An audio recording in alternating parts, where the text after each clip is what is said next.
Bonjour et bienvenue dans ce nouveau numéro de Caluire au cœur. Ce mois-ci, destination le centre de Caluire, Caluire-Bourg, un quartier bien connu des livres d'histoire. Forcément, quand on pense Caluire, on pense résistance, on pense Jean Moulin. Témoin de ce passé, sur la place Goyardou, la maison du docteur de Goujon où fut arrêté le célèbre résistant s'impose comme un véritable symbole. C'est un fait historique et il faut le garder pour les générations à venir. Il faut quand même qu'ils se rappellent tout ce qui s'est passé. Et ce n'est pas rien, à l'époque de la guerre, on a arrêté des gens, on les a brutalisés et même massacrés.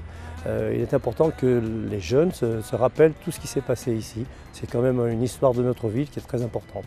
La maison a été achetée par le Conseil général qui va en faire une inauguration dans les mois qui viennent pour en faire un centre, disons, historique.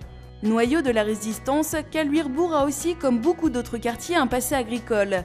Des aires de campagne que l'on sent encore aujourd'hui en flânant dans les nombreuses impasses, jouxtant l'avenue principale de Caluire-Bourg. Ça a été au départ un village, enfin c'est un village puisqu'il y avait entre 7 et 15 000 habitants au siècle dernier, qui évidemment ont beaucoup évolué à l'heure actuelle, mais c'est surtout un village qui était tourné vers le maraîchage.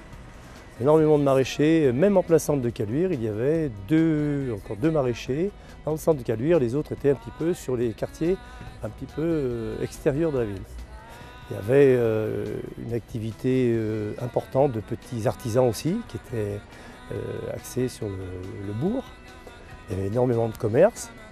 S'il est vrai que l'arrivée d'une grande surface à quelques lieues d'ici a amené à l'époque à la désertion progressive des commerces locaux, l'Union commerciale de Caluire-Bourg tente de redynamiser l'activité commerciale du quartier. Aujourd'hui, Caluire-Bourg compte près d'une cinquantaine de commerçants. C'est du commerce de proximité, on essaye de satisfaire tous les caluirards qui viennent de plus en plus nombreux d'ailleurs dans le bourg. Et on retrouve des métiers de bouche, on aimerait mieux en avoir encore un petit peu plus, mais on a retrouvé une boulangerie, il va y avoir de nouveaux commerces sur le printemps et été qui vont ouvrir. Je pense que ce sera une bonne chose aussi pour nous. Le but, c'est de faire revenir un petit peu les caluirards qui reviennent, on le sent petit à petit, qui reviennent nous voir, parce qu'il y a une ambiance qui est plus conviviale dans Caluire qu'il y a quelques années. En plus de son activité commerciale qui ne cesse de s'intensifier, Caluire-Bourg rayonne aussi grâce à son centre culturel Le Radiant et sa programmation multidisciplinaire. Un centre-ville donc très actif et la municipalité n'entend pas s'arrêter là.